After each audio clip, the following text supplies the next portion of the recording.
My name's Rob Graham. I'm the lead exercise specialist for a small charity based on the west coast of Scotland in Oban called Healthy Options.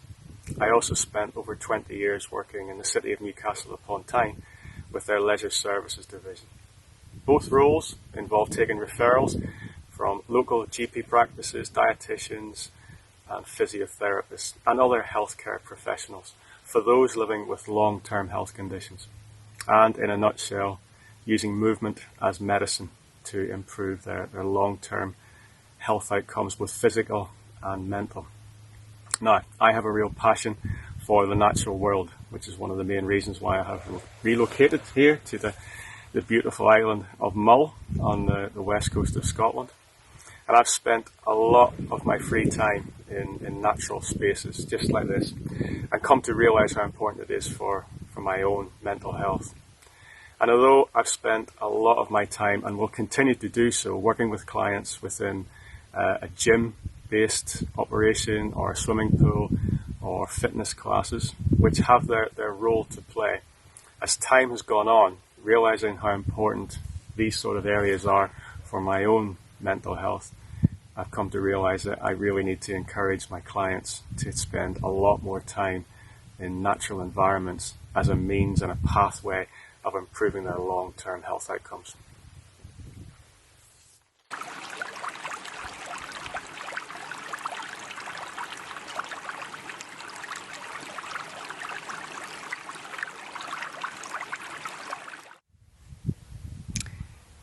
Ever wondered why spending time outdoors leaves you feeling much better that evening? So perhaps a walk through a forest, a coastal region, or perhaps even a nature reserve. We tend to feel a lot better after spending time in green spaces. And there may just be a little bit more to that than spending time in pleasant surroundings. Scientific research is showing that this can help to reduce our anxiety levels, our stress levels. It improves our attention span. We become more creative. We exhibit a greater ability to connect with others, and we can control some quite significant mental health problems such as depression, ADHD, and PTSD. Now, these days we're spending more and more time in urban environments, in concrete jungles. There's been a huge population move into cities and towns, and that may not be doing us a great deal of good in terms of our health. So research has shown that by spending more time in green spaces, we can reduce our heart rate, we become more relaxed, we exhibit less anxiety, we improve our mood, and we really help to control our stress response, our cortisol response, which is our stress hormone, which is only designed to be turned on in terms of a fight or flight response. But these days, our busy lives are leaving us with that response turned on way too much of the time. Access to green spaces dampens down that response.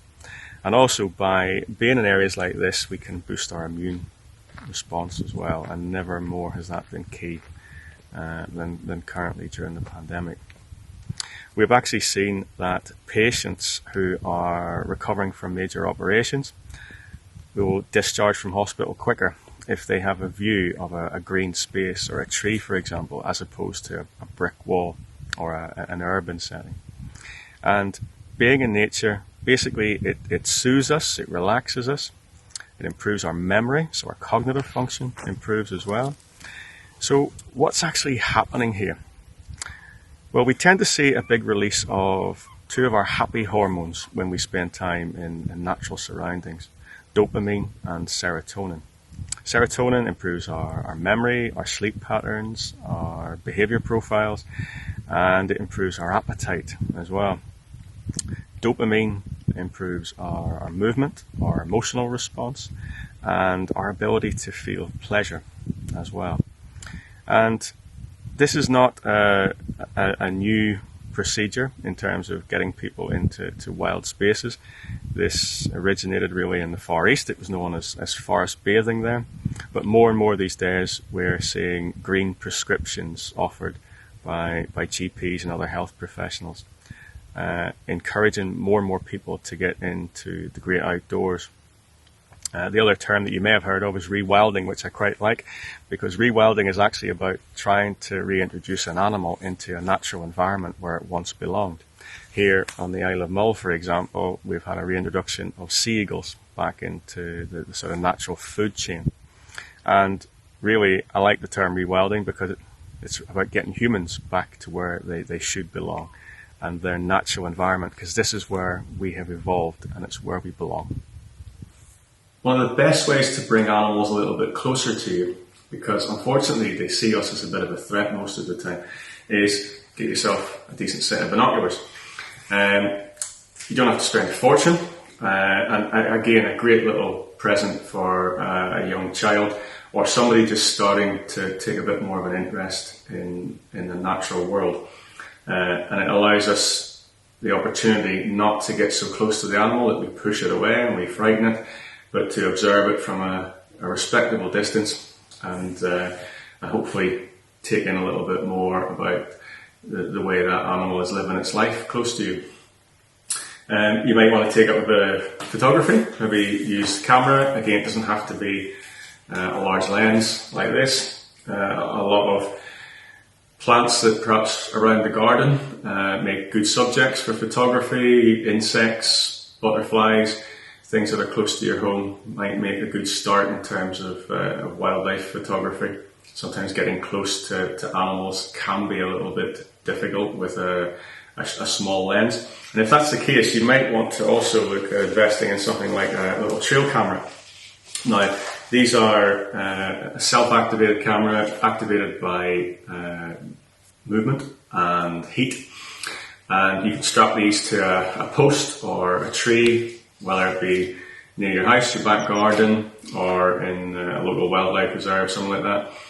And you can have a little look at what's happening perhaps after dark as well. So really good for getting close to animals or views of animals that are perhaps a little bit more wary of human beings and who maybe only come out at night. So maybe foxes, badgers, owls, and that sort of thing. And also when you're out and about, a few little hints and tips. Get yourself a good set of waterproof trousers. The great advantage there is that whenever you come across even just a landscape you want to sit down and enjoy, or you want to have a picnic when you're out and about, or if you've found an animal and you want to spend a bit of time with it, then you can just sit on the ground. You're not desperately looking around for a seat or something similar.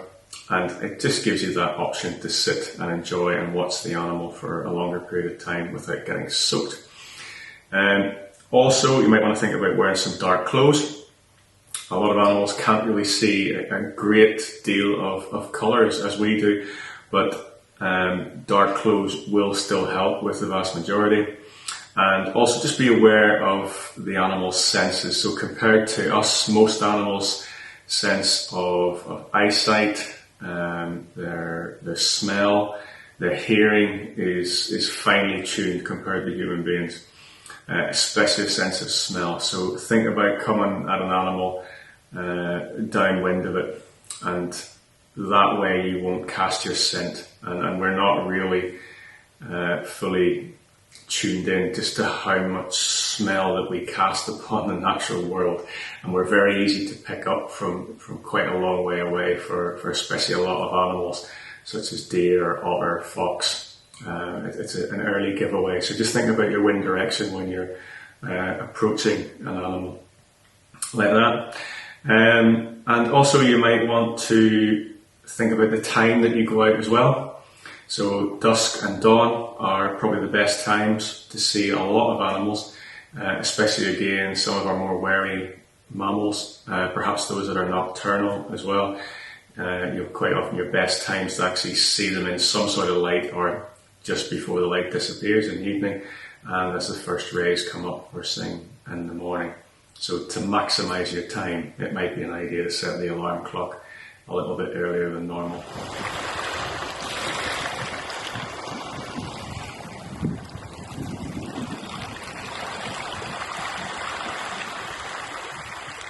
A great way to increase your engagement with nature is to invite it closer to your home.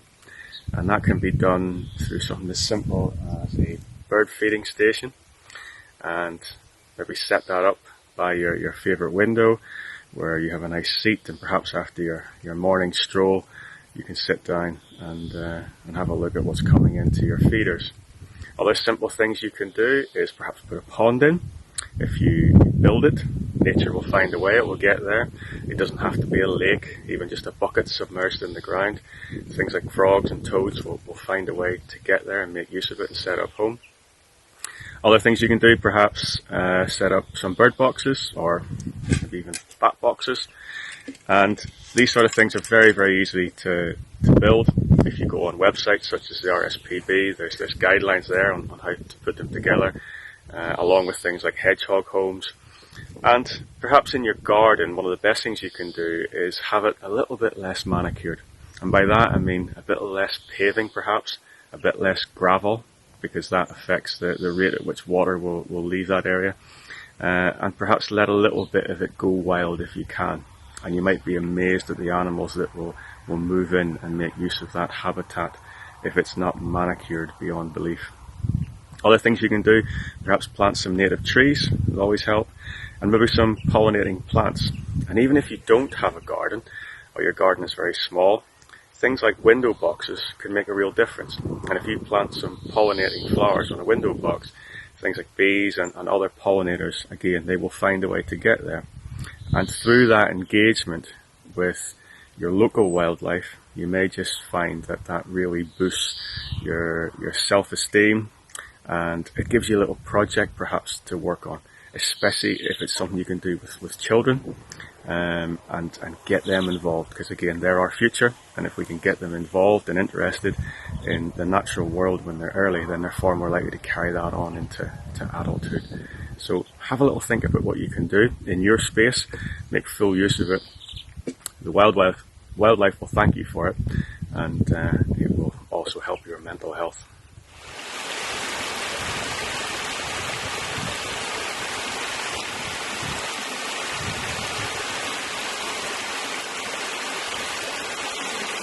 There's been a big increase in the last 5 to 10 years in those practicing the art of mindfulness. Now, I'm often asked what it's all about in my job role, and I think a lot of people are turned off because they envisage something closer to meditation, where they're going to have to spend a lot of time and effort getting to grips with new techniques and a new practice. For me, it's not really about that at all. And mindfulness can be practiced in as much as 20, 30 seconds or a lot more time if you have that time available to you. And this is really important when we're out and about in nature, because as an animal, we've become a little bit over-dependent upon our eyes, and our other senses have been neglected as time has gone on, and we don't tune into them enough. So when you're out and about, don't just think about what you can see. Perhaps listen for animal calls. You can probably hear the wind whistling across the microphone as I'm talking to you at this current time. And just try to take that in, even if it's just for a short period of time. And the whole idea about mindfulness is just being about truly present in the moment. You don't have to be hugging a tree or sitting under the same tree cross-legged and chanting. It's just about really taking it in and trying to tune out from all of life's worries, concerns and stresses. Give yourself that little bit of free time. Also think about the smells that are there. Quite often you can pick up on other animals, like a fox for example. They have quite a musky smell if there's one nearby lately.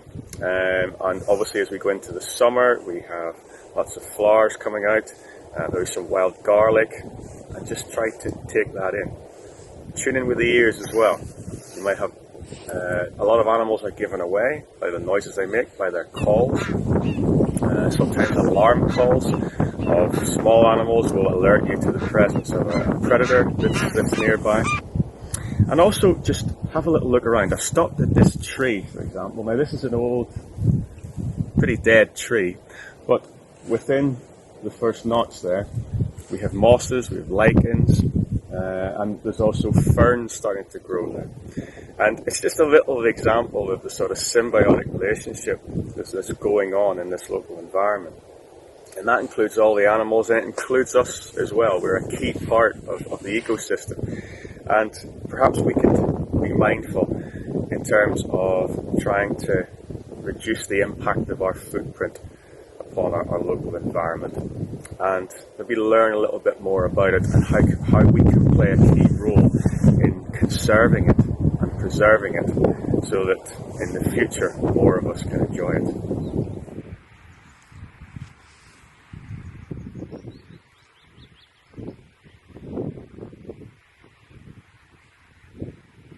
There's a wealth of resources available to you if you'd like to learn a little bit more about perhaps the wildlife that's right on your doorstep.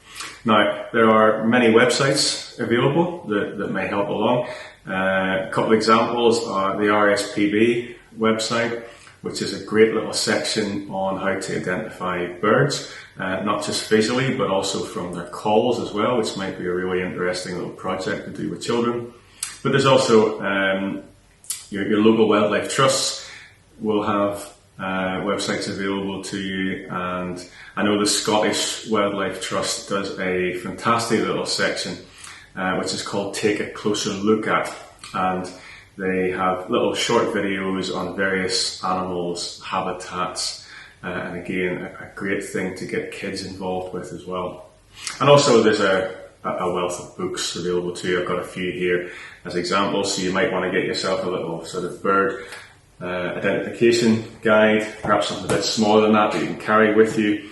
The RSPB do a great little set of guides on the wildlife of Britain.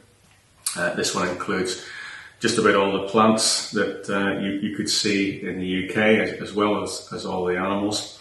There'll also be books on perhaps different parts of Britain. So if you're staying at home this year, the staycation seems to be the way to go. And if you'd like a little bit of information on perhaps places where you could go, where you might get to see some slightly different habitats to what you have at home and the sort of animals that you're likely to see, things like this one, The Wildlife of Britain, could be really important to you. Lots of books available these days on rewilding as well, and how you might go about enjoying your time a little bit more in nature.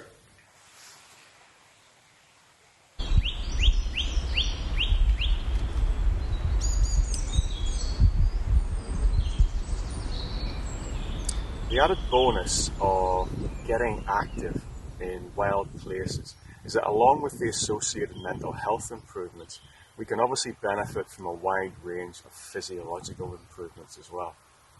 It's holistic self-care. We can improve our cardiovascular fitness, our stamina, our joint function, our range of motion, our muscle strength, our bone density, our postural stability, and all-round functional capacity. So the activities of daily life become easier and more enjoyable. Also reduces our risk of falls as we get older. So being active outdoors can also increase our calorific expenditure, meaning weight loss is more achievable and maintain a healthy body weight is more likely. And of course, we significantly reduce the risk of developing some of life's long-term health conditions such as heart attack, stroke, type 2 diabetes, and a range of cancers as well. And a great way to achieve all this is to link your time in green spaces with perhaps an enjoyable hobby or interest. Many will find this through walking or perhaps gardening. And the garden is just a fantastic outdoor gym, basically. It plays a crucial role in maintaining a positive mental outlook alongside conditioning our bodies, making us stronger and more resilient.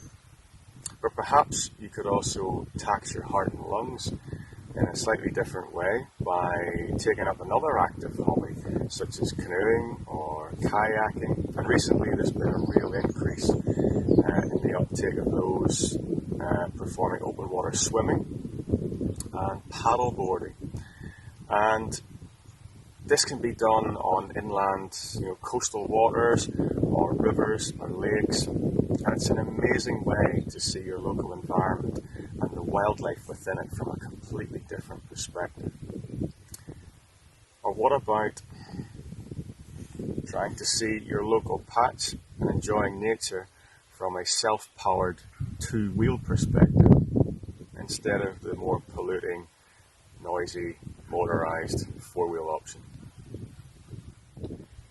So, keep nature in mind, get out there, tread lightly, and be respectful of the environment and the wildlife within it.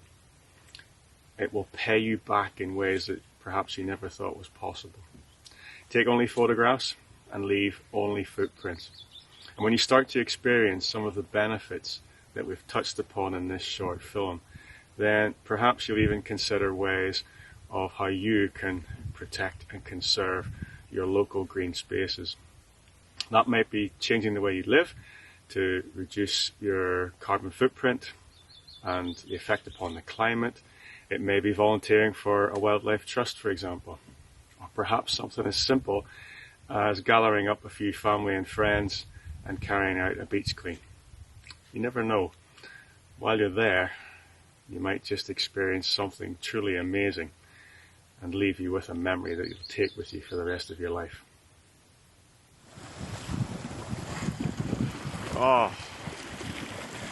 Oh my goodness.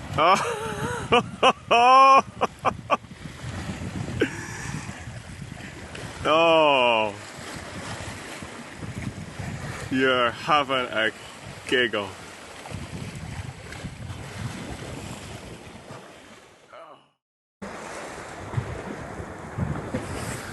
Oh well, it's worth getting up this morning.